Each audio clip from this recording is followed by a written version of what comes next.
Então, retomando aqui do ciclo ovariano, repetindo que ele é em fases, a primeira fase é a fase do desenvolvimento folicular. Então, a mulher possui centenas, milhares de ovócitos dentro do ovário. Esses ovócitos são circundados por células da granulosa. Mediante o estímulo do hormônio FSH, a partir da puberdade, esse ovócito começa a se desenvolver. No seguinte sentido, as células da granulosa começam a se multiplicar e formam um folículo maior. Então, aqui nós temos 3 folículos. O folículo primordial, que é lá estacionário, depois o folículo primário, que contém agora zona pelúcida também, e o folículo em crescimento. Ops. Desculpa a alteração aí, que eu nem sei. É isso. Bom, aí nós vamos ter agora a segunda fase do ciclo ovariano. A segunda fase do folículo ovariano é o desenvolvimento dos folículos antrais. Então, a segunda fase é chamada de fase antral, que começa a partir daqui. Então, na segunda fase, no desenvolvimento dos folículos antrais, o FSH e o LH, principalmente o FSH, continuam então a estimular esse folículo que causa o crescimento acelerado. E essa estimulação vai levar ao desenvolvimento de aproximadamente 6 a 12 folículos. Não só de 1, 6 a 12. E há uma rápida proliferação das células da granulosa, levando ao aparecimento de muitas camadas de células da granulosa, que são essas células rosinhas pequenas. E ao aparecimento de uma segunda massa de células, denominadas células da teca. As células da teca, vou tentar destacar com marca-texto, de cor amarela. Então, as células da teca são essas células aqui, ó, ao redor do folículo. Essas são células da teca, beleza? Então, durante a fase antral, há o desenvolvimento das células da granulosa, é assim também como o desenvolvimento dessa segunda camada de células, as células da teca, que se dividem em 2 camadas. A massa de células da granulosa secreta o líquido folicular, que contém concentração elevada de estrogênio. Então, as células da granulosa, são essas pequenininhas, vão começar aqui a secretar um líquido, e esse líquido é rico em estrogênio, durante o próprio desenvolvimento do folículo. O acúmulo desse líquido leva ao aparecimento do antro, que é esse espacinho que vai aumentando. Então, produz esse líquido rico em estrogênio, esse líquido vai empurrando as células para a parede e formando esse antro.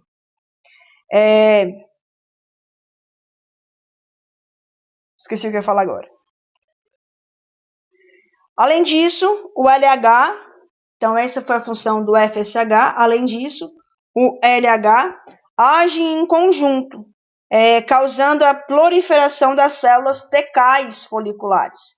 Então, também vão estimular a proliferação das células tecais. Quando os folículos antrais começam a crescer, seu crescimento ocorre de modo quase explosivo. Então, daqui para cá, houve um crescimento exacerbado. Claro que a imagem não é nas dimensões reais, né? Enquanto o folículo aumenta, o óvulo, se você reparar essa estrutura roxinha, o óvulo, ele tem o mesmo tamanho, né? Permanece incrustado dentro da massa de células da granulosa. Perfeito. Então, aí foi a segunda fase do ciclo ovariano, a fase antral, onde há o começo da produção de estrogênio pelo folículo ovariano, né? Desses 6 a 12 folículos, apenas um vai terminar o seu amadurecimento por mês. E os restantes dos folículos que não se desenvolveram passam por um processo chamado de atresia. Atresia. Que é a involução desses folículos. Então, após uma semana, aproximadamente, em que houve o estímulo do crescimento do folículo, nós vamos ter que o folículo começa a crescer mais do que os outros. Então, aqui nessa primeira semana, nós temos aí 6 a 12 folículos entrando em desenvolvimento, mas após uma semana, apenas um desses folículos que vai continuar o crescimento, né?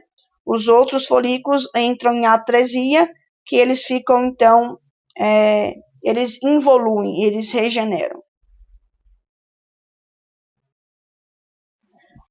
Depois, então, que houve o desenvolvimento do folículo antral, nós vamos ter aqui, então, o oócito agora secundário, porque ele terminou a meiose 1, ele está em meiose 2, e nós temos o glóbulo polar. Esse folículo antral agora vai sofrer o processo de fato da ovulação. Nesse sentido, a ovulação na mulher acontece, então, aproximadamente no 14º dia após a menstruação, e na ovulação vai ter, durante esse processo aqui, elimina-se também um líquido viscoso, que é esse líquido meio roxinho, né? Esse líquido viscoso carrega consigo o óvulo, só que além do óvulo que está roxinho, carrega consigo também uma massa de células da granulosa, denominada de corona radiata. Então, a corona radiata, essas células ao redor do óvulo. Então, o óvulo, quando ele é eliminado com esse líquido viscoso, ele é eliminado com as células da granulosa, com a zona pelúcida, que é então necessário o processo de fecundação. Bom, nesse sentido, nós temos que a ovulação, de fato, então, depende dessas etapas anteriores. Então, depende da primeira fase, fase folicular, da segunda fase, fase antral, e a terceira fase, a fase da ovulação, de fato, né? Principalmente, a ovulação vai ocorrer por conta de um aumento do hormônio LH. Então, o hormônio LH vai aumentar, e isso estimula que esse folículo antral ele vai se contrair, expelindo, então, o óvulo, que será sugado para as tubas uterinas. Então, o pico de LH, esse pico de LH é essencial, é necessário para que ocorra a ovulação. Cerca de 2 dias antes, aproximadamente, da ovulação, a secreção de LH aumenta bastante, por 6 a 10 vezes o nível anterior, e esse aumento, por 6 a 10 vezes, estimula a ovulação, estimula a contração do folículo, expelindo o óvulo. O LH tem ainda efeito específico nas células da granulose e nas células tecais, convertendo-as principalmente em células secretoras de progesterona. Então, nessas células remanescentes, nessas células que vão ficar aqui no ovário, o LH vai estimular a secreção de progesterona. A progesterona seria o hormônio essencial para manter uma gravidez, né? Então, ovula para uma possível gravidez, tanto que é lógico, né? Então, o LH ele vai estimular a ovulação e lá no ovário vai estimular essas células restantes da granulose e as células tecais a produzirem o hormônio progesterona. A secreção de estrogênio, que é induzida pelo folículo ativo, ela vai cair cerca de um dia antes da ovulação. Então, nós temos aqui o estrogênio que está se aumentando, porque o folículo está produzindo, e depois o estrogênio cai, porque o folículo não vai mais produzir. Aí quem vai aumentar é a progesterona, porque o LH está estimulando as células do folículo lúteo a produzir a progesterona. Então, após o processo de ovulação, nós temos uma quarta fase. A quarta fase é chamada de fase lútea. Lútea vem do latim, grego, sei lá, que quer dizer amarelo, porque essa fase lútea, as células da granulose e as células tecais restantes, então aqui houve a ovulação e essas células que eu estou destacando ficaram dentro do ovário. Essas células então são estimuladas pelo hormônio LH e essas células elas vão ficar ricas em tecido adiposo. Então, elas terão uma aparência amarelada. Então, essas células da granulose e as células tecais remanescentes, elas vão se transformar em células luteínicas. Em células luteínicas. Células ricas em tecido adiposo também. Essas células luteínicas, elas aumentam em diâmetro por 2 a 3 vezes e ficam repletos de inclusões lipídicas, ficam repletos de gordura, que eles dão aparência, então, amarelada. Esse processo é denominado de luteinização. Por isso, o hormônio recebe o nome de LH, hormônio luteinizante. Esse processo é denominado de LH, né? A massa total de células é denominado, então, de corpo lúteo. Então, o corpo lúteo é o folículo após a ovulação, onde ficou com células da granulose, células tecais, que se desenvolvem em células luteínicas ricas em gordura. Essas células do corpo lúteo, elas são células que vão secretar grandes quantidades de progesterona. As células luteínicas, o corpo lúteo, elas secretam progesterona e também estrogênio, mas secretam mais progesterona e pouco estrogênio. Essa progesterona, então, que vai manter o endométrio viável para uma possível gestação. Além disso, as células tecais também podem formar os hormônios sexuais masculinos, a androstenediona e a testosterona. Então, as células tecais do corpo lúteo também podem formar os hormônios sexuais masculinos. O corpo lúteo, ele começa pequeno e depois ele se desenvolve, atingindo o estágio máximo de maturação após 7 a 8 dias que houve a ovulação. Depois desses 7 a 8 dias, que seria esse período aqui, que houve a ovulação, ele começa a involuir e ficar efetivamente incapaz, diria assim, né? Ele começa a evoluir e perde as funções secretórias, originando o que nós chamamos de corpo albicans. O corpo albicans, então, era um corpo lúteo que se desenvolveu, evoluiu e perdeu a capacidade secretória. Então, não faz mais secreção de estrogênio e progesterona. Isso ocorre mais ou menos cerca de 12 dias após a ovulação. Passando então ao corpo albicans, que durante semanas subsequentes será substituído, o corpo albicans, por tecido conjuntivo, onde houve uma espécie de, podemos dizer, cicatrização. Então, o corpo albicans é substituído por tecido conjuntivo e absorvido ao longo dos meses. Então, o fim do processo, o fim do ciclo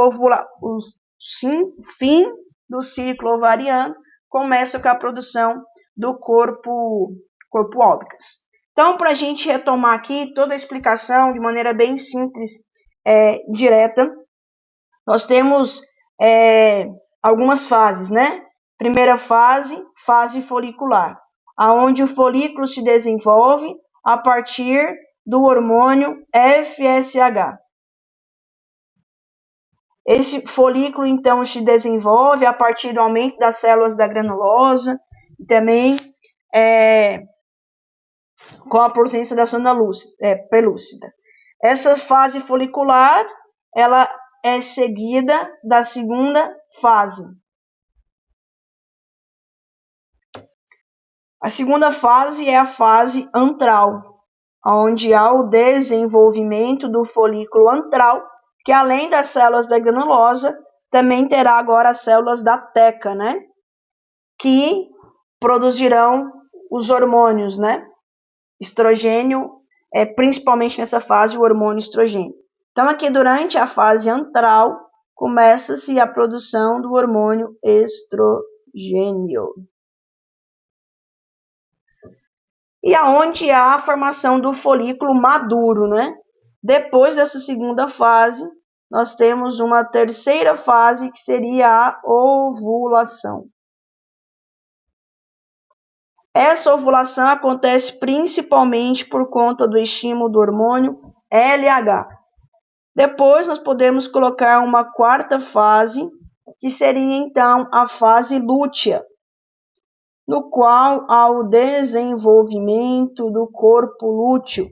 Nessa fase lútea, ainda por estímulo LH, há a produção principalmente de progesterona. Também há de estrogênio, mas em menor quantidade. E terminamos com uma quinta fase, que é a fase albicans. Fase albicans, então, é a fase no qual o corpo lúteo se involui e para de produzir os hormônios sexuais.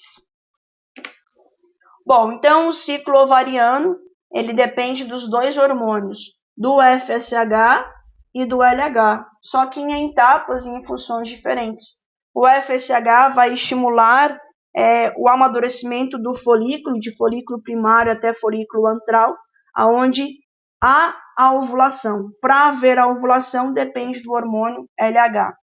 Depois também o hormônio LH estimula as células da granulose e as células tecais a produzirem principalmente progesterona, que irá manter o endométrio evoluído para uma possível gravidez. Só que quando não há essa gravidez, então, depois de alguns dias, o corpo lúteo se evolui e produz o corpo albicans, gerando esse ciclo de aproximadamente aí 28 dias. Bom, aqui nós temos um ciclo ovariano mostrando tanto o ciclo do ovário quanto a relação do endométrio. Então, de início aqui, no primeiro dia, diria assim, nós temos o folículo primário, rodeado então de células da granulosa. Esse folículo ele vai ser estimulado pelo hormônio FSH, as células da granulosa vão aumentar e vão produzir um líquido interno rico em estrogênio e vão formar então o folículo antral. E repara que durante esse período folicular, período de fase folicular, há o crescimento do endométrio.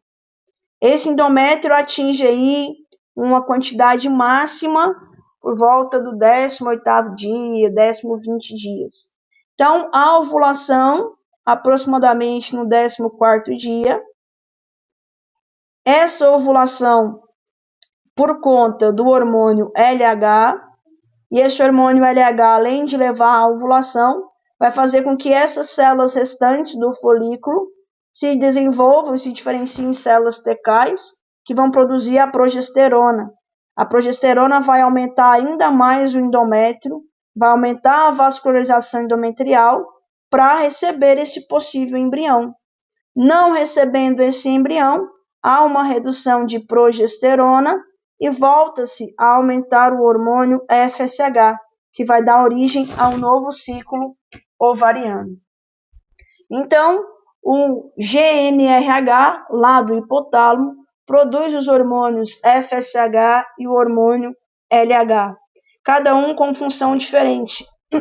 O hormônio FSH vai estimular, então, o desenvolvimento inicial dos folículos ovarianos na fase folicular e também vai estimular que esse folículo secrete estrogênio. Além de secretar estrogênio, secreta também inibina.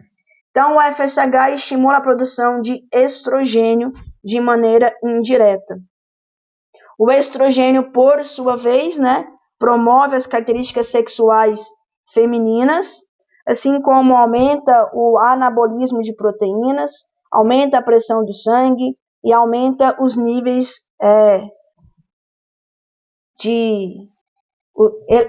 modera os níveis de GnRH, FSH e LH.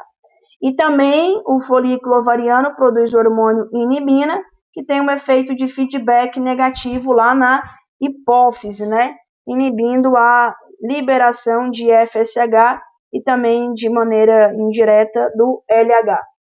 Já o LH estimula de início a ovulação e depois estimula a formação do corpo lúteo, No corpo lúteo, ele vai estimular o LH, a produção de progesterona, de estrogênio, de inibina e de relaxina. Os principais aqui, progesterona e relaxina.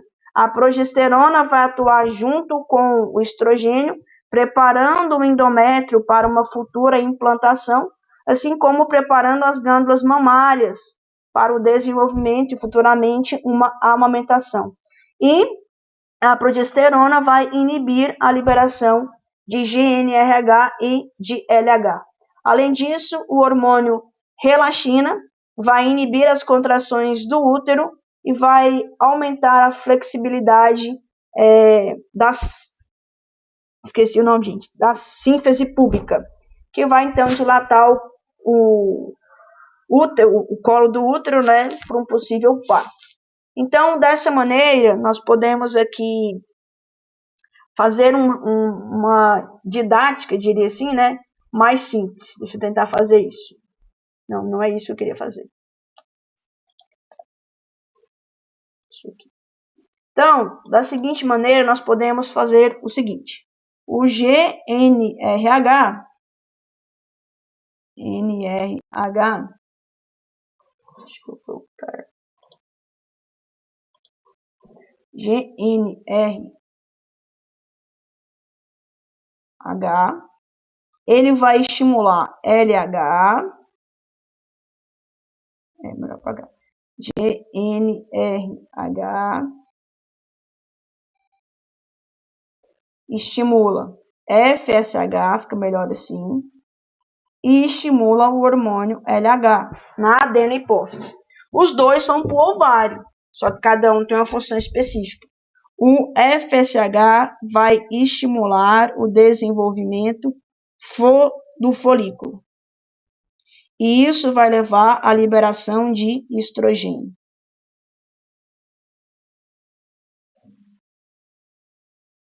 O LH vai estimular a ovulação, horrível, mas tá bom. Além disso, o LH vai estimular a formação do corpo lúteo. Além disso, não precisa... Então, estimula a ovulação, mas o desenvolvimento do corpo lúteo, que fica lá no ovário. E esse corpo lúteo vai secretar progesterona. Estrogênio também, mas principalmente progesterona. Além daqueles lá que eu falei no slide anterior, inibina e relaxina. A progesterona tem como principal função manter o endométrio para uma possível gravidez, e assim como o desenvolvimento da glândula mamária, e o estrogênio vai ter como função o desenvolvimento das características sexuais femininas, Beleza. Então, aí a gente fez um resumo mais didático desse esqueminha aqui. Mas esse esquema é muito interessante. Então, nesse sentido, a mulher vai ter um ciclo menstrual, de aproximadamente 28 dias, começando o início do ciclo no primeiro dia que a mulher menstrua. A menstruação ela é muito variável de mulher para mulher, né? Aí fica aquele de mulher para mulher, Marisa. Desculpa, piadinha. Então, ele é variável de mulher para mulher. Pode ser que dure aí 2 dias, 3 dias. Em média, dura de 6 a 7 dias. E depois desse período, após 14 dias do início da menstruação, ela vai, então, ovular. Pode ser que essa ovulação antecede ou atrase alguns dias. Então, o período fértil não pode ser contado apenas com o dia da ovulação. Tem que ser contado 3 dias e 3 dias antes, 3 dias depois, para ter uma regulação certa. E após os próximos dias, o endométrio vai se reconstituir. Então, esse foi o ciclo ovariano. Vamos falar agora do ciclo endometrial ou ciclo menstrual. Então, o termo correto é ciclo endometrial. Nesse sentido, então, o ciclo endometrial ele é associado à produção cíclica mensal de estrogênio e progesterona pelos ovários, o que possibilita o crescimento e o descamamento do endométrio, né? Através de estágios também. O primeiro estágio que nós temos, a primeira fase do ciclo endometrial, nós podemos chamar de proliferação do endométrio, que é exatamente após a menstruação, aqui nos 2, 3 dias após a menstruação, é a proliferação do endométrio. Depois, o desenvolvimento de alterações secretórias do endométrio, aqui. E, por último, a descamação do endométrio, que nós conhecemos, então, como menstruação. Para ficar mais fácil, então, eu dividi aqui. Primeira fase, fase proliferativa do ciclo endometrial, ocorre antes da ovulação. Isso é importante, ocorre antes da ovulação. No início de cada ciclo menstrual, grande parte do endométrio ele foi descamado, né? Então, é necessário que as células se reproduzam por mitose e possibilite, então, a restauração da camada endometrial. Sobre a influência do hormônio estrogênio, então, sobre a influência do hormônio estrogênio,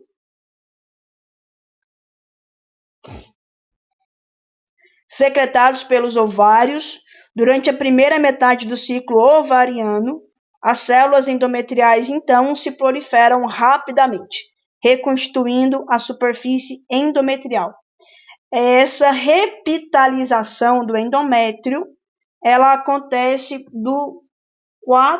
de 4 a 7 dias. De 4 a 7 dias acontece essa repitalização do endométrio. Após essa fase, nós temos a fase secretória. Então, em seguida, durante a próxima semana e meia, antes de ocorrer a ovulação, então aqui ainda, né? Antes de ocorrer a ovulação, a espessura do endométrio aumenta bastante. E as glândulas endometriais secretam um muco fino e pegajoso, que formam canais que ajudam a guiar o espermatozoide na direção correta da vagina até o útero. Então, essa fase começa aqui, mas ela continua nessa fase aqui, beleza? Então, essa fase secretória é um aumento de muco que vai guiar o espermatozoide até as tubas uterinas. Na fase secretória, na fase progestacional do ciclo endometrial, inicia-se com a ovulação. Então, a fase secretória ela começa antes e após a ovulação. Na última metade do ciclo menstrual, depois de ter ocorrido a ovulação, nesse caso agora temos a interferência de 2 hormônios, progesterona e estrogênio, mas em maior quantidade a progesterona, porque está sendo produzida pelo corpo lúteo, são secretados em grande quantidade pelo corpo lúteo. Os estrogênios causam leve proliferação celular adicional do endométrio durante essa fase do ciclo, e a progesterona causa inchaço e desenvolvimento secretório acentuado do endométrio, levando também a um aporte sanguíneo. Repara que aumenta aqui os vasos sanguíneos, né? Aumenta ainda mais. No pico da fase secretória, Cerca de uma semana depois da ovulação, o endométrio tem espessura de 5 a 6 milímetros. O endométrio secretor contém muitos nutrientes armazenados para prover condições apropriadas para a implantação do óvulo fertilizado durante a última metade do ciclo menstrual. A partir do momento em que o óvulo fertilizado chega à cavidade uterina, vinda das trompas de Falópio, ou seja, houve a fertilização, o que ocorre essa chegada no útero de 3 a 4 dias depois da ovulação, até o momento em que o óvulo se implanta, as secreções uterinas vão nutrir esse embrião, chamado de leite uterino. E por último, nós temos a última fase do ciclo endometrial, que é a menstruação. Menstruação, o termo correto seria descamação do endométrio. Então, se o óvulo não for fecundado, cerca de 2 dias antes do final do ciclo menstrual, o corpo lúteo do ovário subitamente involui, gerando o corpo albicans. E a secreção dos hormônios ovarianos, estrogênio e progesterona, diminui, reduzindo os hormônios sexuais, principalmente reduzindo progesterona. Isso leva à descamação do endométrio. Especialmente de progesterona, né? Durante as 24 horas que precedem o surgimento da menstruação, os vasos sanguíneos tortuosos, esses aqui, que levam as camadas mucosas do endométrio, ficam vasoespásticos. Eles começam a se contrair, levando então à necrose do endométrio. Essa necrose do endométrio pode gerar, sim, um sangramento, o que a mulher vai ver então lá na menstruação. Para que o útero consiga descamar o endométrio de maneira correta e não fique tecido morto lá, o útero vai se contrair, principalmente por conta de prostaglandinas, que geram essa contração muscular muito intensa. Essas prostaglandinas é que nós vamos ter as temidas cólicas, né? 4 a 7 dias após o início da menstruação, a perda de sangue para, porque nesse momento já houve a repitalização, já voltou-se à fase de proliferação do endométrio. E assim a mulher segue durante a sua vida, tendo esse ciclo uterino e ciclo ovariano, que nós podemos chamar de ciclo menstrual. Muitas pessoas confundem, acham que a ovulação é antes da menstruação. Na verdade, como que a mulher vê a menstruação? Nós contamos como dia 1, o dia que a mulher ovula. 14 dias após, o dia 1, o dia que a mulher menstrua. 14 dias após, aproximadamente, né, a mulher vai então ovular.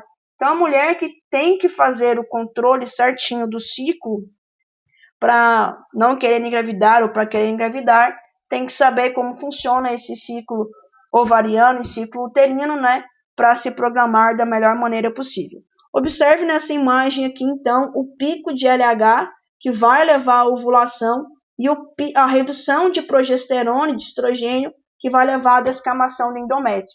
Pessoas, o seguinte, enquanto progesterona e estrogênio estiver alta, LH e FSH vai estar baixo. Eu vou repetir isso.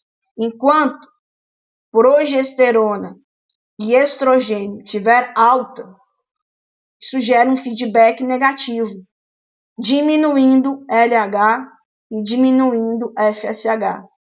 Se LH e FSH está reduzido, você vai ovular? Não.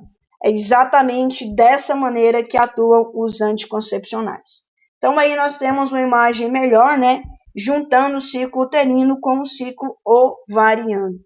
Então há sempre um equilíbrio entre os hormônios hipofisários e os hormônios ovarianos. Como que atua o estrogênio? Então, o estrogênio é um hormônio esteroidal, ele vai entrar, né, na célula, interage com o receptor citoplasmático e gera alteração na transcrição de proteínas, ou seja, altera a produção de proteínas e vai causar aí uma série de efeitos, tais como, né, esses efeitos. Altera a energia, a disponibilidade da mulher, Então, se nós temos estrogênio e progesterona numa quantidade boa, nós temos uma disposição melhor. Quando nós temos uma redução desses hormônios, já gera uma situação de obesidade, porque nós vamos ter pouco metabolismo. Essas células, o estrogênio e a progesterona, vão atuar mobilizando as células adiposas, né? Assim como vai ativar as células beta-pancreáticas. Uma disfunção de estrogênio, uma deficiência de estrogênio vai levar a uma resistência, gerando diabetes tipo 2, entre outras funções. É importante falar com relação ao tecido adiposo aqui. Este tecido adiposo, o estrogênio vai causar o depósito de grandes quantidades de gordura em tecidos subcutâneos específicos. Então, ele causa o depósito de gordura na região dos glúteos, por isso que as mulheres têm mais bumbum, na região das coxas e na região das mamas. Isso é porque gera as características sexuais secundárias, ok? Além disso, o estrogênio promove o crescimento do epitélio da vagina, estimula, então, o folículo ovariano, o crescimento da glândula mamária, o transporte do esperma, a redução na reabsorção óssea, a diminuição da reabsorção óssea, entre outras características, né? O estrogênio inibe a atividade osteoclástica dos ossos e, portanto, estimula o crescimento ósseo. Só que o estrogênio ele causa a união das epífises dos ossos longos, o que faz com que o aumento de estrogênio logo após a puberdade faz com que essas epífises se fundam e diminua o crescimento dos ossos, diminua a estatura dos ossos. A deficiência de estrogênio, né, vai gerar uma série de consequências, como nesse slide aqui. Bom, além disso, nós temos a função do estrogênio na maturação do útero, né, no crescimento do endométrio, nos ossos, aumentando a densidade óssea, isso aqui é extremamente importante. Então, o estrogênio ele aumenta a densidade óssea, estimulando a glândula mamária, né, a se desenvolver. Também tem função no fígado e no coração, levando então à regulação da produção de colesterol, por exemplo. Na vagina, estimula a maturação da vagina, o que é importante para a mulher. E quando há uma redução de estrogênio, a vagina fica mais seca e a mulher vai ter uma dificuldade maior na relação sexual.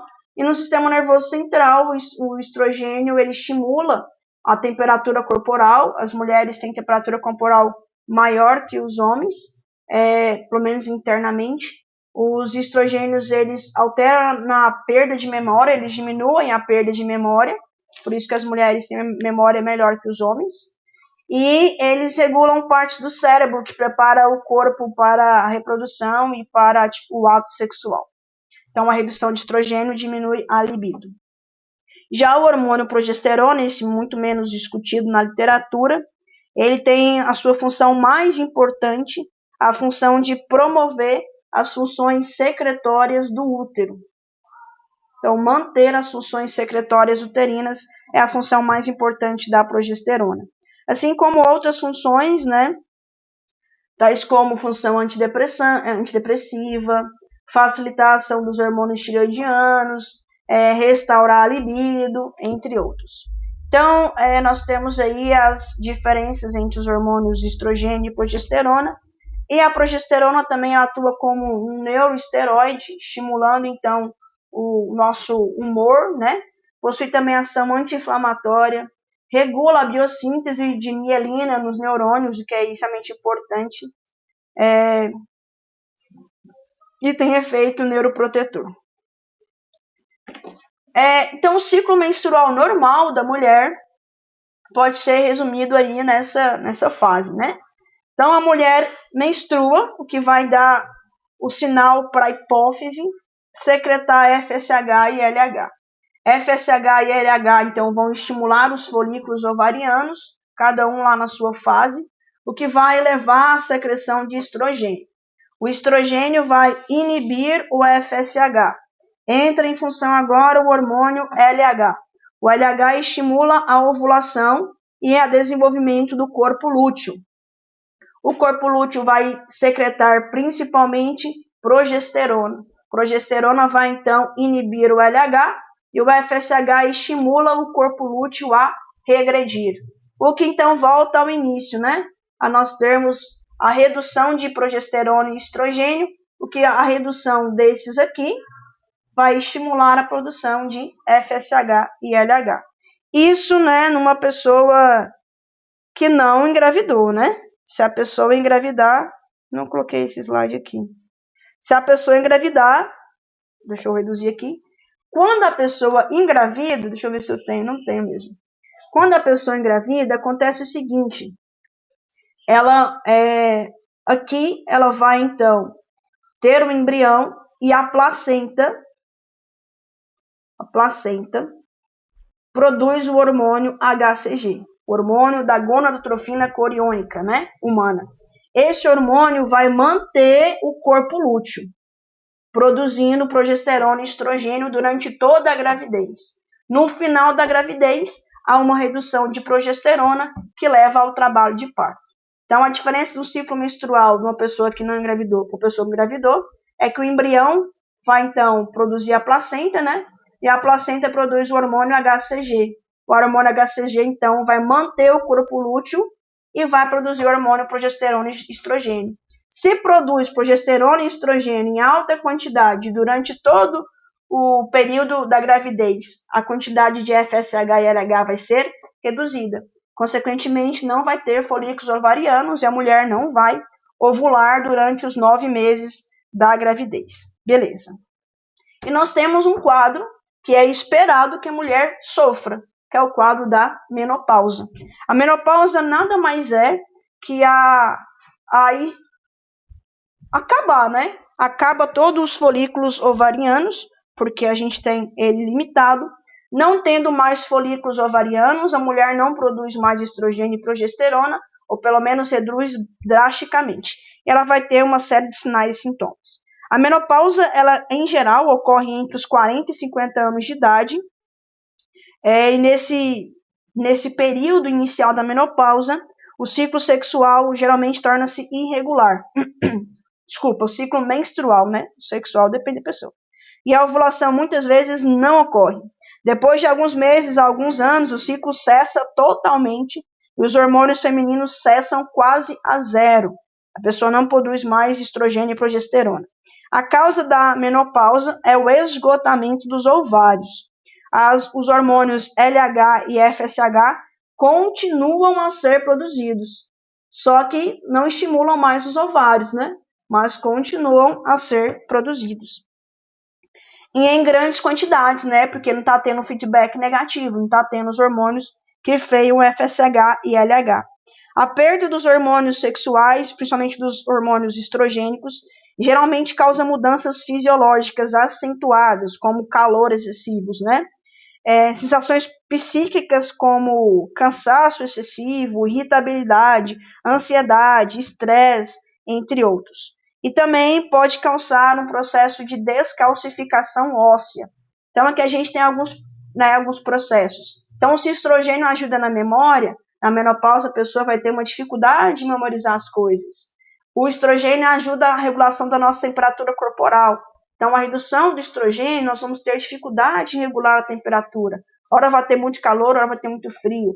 A pessoa fica mais irritável, vai ter um aumento de peso, osteoporose, redução na libido, insônia, secura vaginal, o que vai dificultar o ato sexual, ansiedade, cansaço excessivo, dor de cabeça, seios duros, queda de cabelo, mudança de humor, amenorreia, que é o fato de parar, né, o sangramento, entre outros fatores. A menopausa tem que ser tratada? Não, depende muito da pessoa. Então, apenas 15% das mulheres não conseguem lidar com os sintomas da menopausa. Nesse sentido, essas 15% das mulheres têm que fazer reposição hormonal. O resto que consegue lidar com esses sintomas que duram aí de 1 a 2 anos, os mais intensos, ela não precisa de reposição hormonal. E, por exemplo, para o pessoal da nutrição, Nós podemos fazer reposição hormonal a partir de suplementos alimentares, como a soja, né? Mas algumas mulheres conseguem passar por essa fase, né? Assim como a família passa por essa fase, porque a família sofre todas as consequências da redução desses hormônios também. Se a mulher conseguir passar por essa fase sem o uso da reposição de hormônios, é o ideal, porque a reposição de hormônios pode levar a câncer de mama, principalmente, né? Então, quando possível, a menopausa tem que ser tratada realmente com calma, paciência, sabedoria e só em casos extremos utilizar a reposição hormonal. Da mesma forma, né? Muitas pessoas utilizam os anticoncepcionais com a função de não engravidar. Mas o método melhor de não engravidar é o quê? Não fazer relação sexual. Tirando a brincadeira à parte, nós temos outros métodos anticoncepcionais além da pílula. A pílula tem a sua função da seguinte maneira: você usa substâncias sintéticas que são análogas à progesterona e ao estrogênio. Então você tem uma dose muito alta no seu organismo desses dois hormônios. Consequentemente, essa dose muito alta vai inibir a liberação de FSH e vai inibir a liberação de LH. Consequentemente, a mulher não vai ovular. Aí a mulher para durante um tempo, só que esse tempo que a mulher para não é o suficiente para ter o desenvolvimento do folículo ovariano. Então, durante o período que a mulher utiliza o anticoncepcional, mesmo tendo um período de repouso, né, ela não ovula. Não ovulando, não engravida, né? Então, a liberação do óvulo é impedida. A progesterona engana porque vai estar muito alta, prejudicando, então, o feedback negativo, né? Prejudicando não, levando ao feedback negativo, ou seja, não produz FSH e LH, porque tem muita progesterona e estrogênio. Só que, pessoas, eu sou farmacêutica.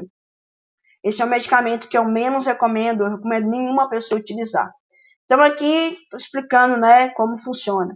Então, os anticoncepcionais são hormônios sexuais femininos sintéticos, né, que vão alterar principalmente no processo da ovulação, pelo mecanismo explicado anteriormente. Não tendo óvulo, não vai ter, então, a fertilização.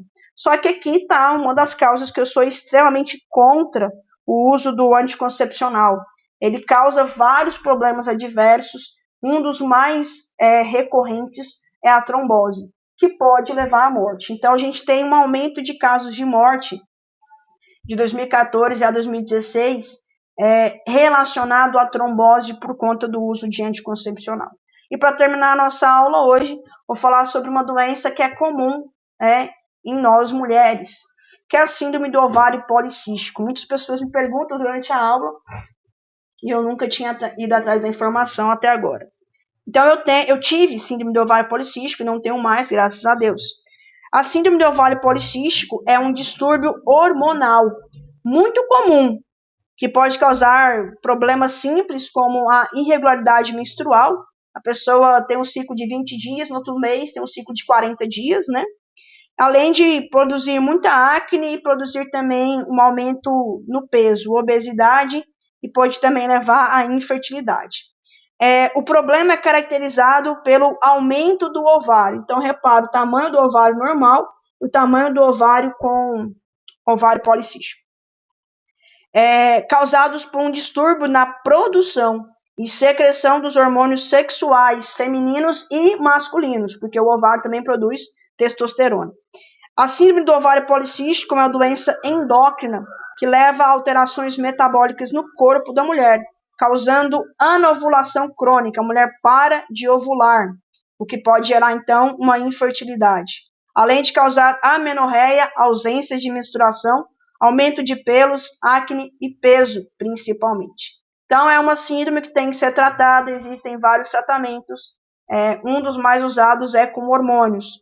Eu tratei a doença menos de um ano, depois eu fiz outro ultrassom e vi que não tenho mais, parei de usar, né? Eu sou extremamente contra o uso de hormônios. Então é isso, espero que vocês tenham aprendido aí como funciona o sistema reprodutor feminino, né?